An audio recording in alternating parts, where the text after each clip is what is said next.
Good morning, good morning, good morning, everybody. I hope you're having a wonderful week, no matter what you've been doing, what you're doing today.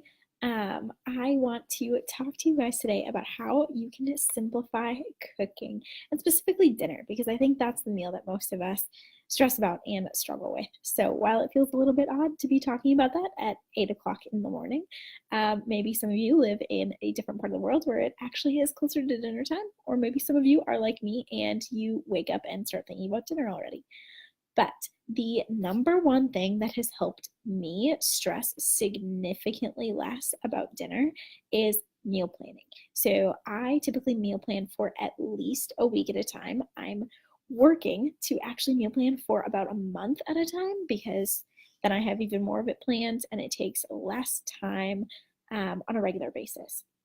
So the more you can work ahead by planning anything, meal planning, planning for your work, planning for travel, even something like picking out your clothes or packing lunches, the more you can work ahead and plan ahead for those things, the less time during the week that task is going to take. So if you can meal plan up front for a week at a time, then during the week, making food takes significantly less time. You can plan and prep food on, let's say, a Sunday, if that's when you have time, for like an hour or two. And then during the week, your meals maybe take 15, 20 minutes, which is so much better than spending 30, 45, 60 minutes making dinner every day, especially when that's just the cook time. You used to have the decision-making process ahead of that, and then pulling everything out and, looking up a recipe and making sure that you have everything, and then panicking and doing a last-minute run to the store because you realize, oh, you don't have all the ingredients you thought you needed.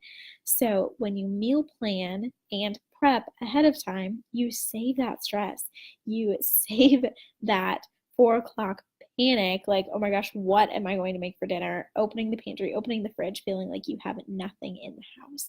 And I know I'm not the only one who's experienced that. So if you have been through that situation, I want you to give me like a hand raise emoji, because I know I'm not the only one who has experienced that. And meal planning and prepping can really, really help alleviate that stress. I have personally found it to be a lifesaver. And when my life is the busiest and feels maybe even a little bit chaotic, that's when I need it the most. I might think, oh, I don't have time to sit down and plan out my meals for the week. I don't have time to spend a couple hours on my Sunday when I just want to rest to chop veggies or cook some chicken or cook some rice so that I have those ingredients prepped for the week. But then in the midst of my busy week, I appreciate the fact that I did take the time to plan a prep on the weekend. And maybe it isn't weekend prep. Maybe that's not what would work best for you. Maybe it's a specific weekday morning or weekday evening. Maybe you break it up between Saturday and Sunday, or between like Tuesday and Wednesday. It doesn't matter when you do it. You can figure out what works best for you, and that's part of the beauty of meal planning. It's very customizable and adaptable to fit your lifestyle. So start with a plan, and then invite other people into it. Let them help you decide what food you want to make, and let them help you grocery shop so that it can go faster and be smoother, and let them help you do the prep work and the cooking, because then not only do you divide the work and have less to do yourself, but you also get quality time with your people. And everyone wants that, right? That's a big part of why we want to streamline our cooking process to begin with, right? Because we would rather be spending time with our people than slaving away in the kitchen all day. So invite other people into it. And you can make it fun. You can turn on music, you can turn on a show, you can listen to an audiobook or a podcast or whatever it is that you want to listen to, just to make the environment more fun. And I think that's really helpful. I love having music playing, or a podcast or something when I'm cooking. I think it just makes it more fun. And know that you can repeat recipes. I think a lot of people are under the impression that they have to be constantly coming up with new things to make because they're afraid that they or their family members will get bored if they make the same thing regularly. But honestly, I think most people don't actually mind that kind of repetition, as long as it's not like the same thing Monday, Tuesday, Wednesday, Thursday, Friday. because then, yes, that gets boring and then food's not fun and food should be fun. But that doesn't mean that you need to work really hard to constantly be coming up with new recipes. If you like making new food and trying different recipes, that's great. I actually personally really like that. But there are a handful of blogs that I go to, and I actually subscribe to them. So I just have a list of new posts from them. And so I get their new content, I get their new recipes. I've tried enough of their recipes to know that I like the kinds of things that they make.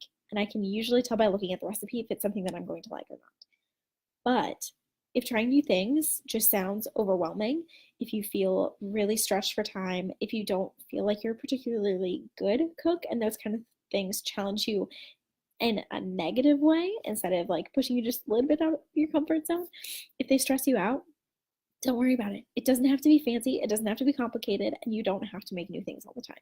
You can have a simple rotation. Maybe Tuesday is always taco night. Maybe Friday is always make your own pizza night.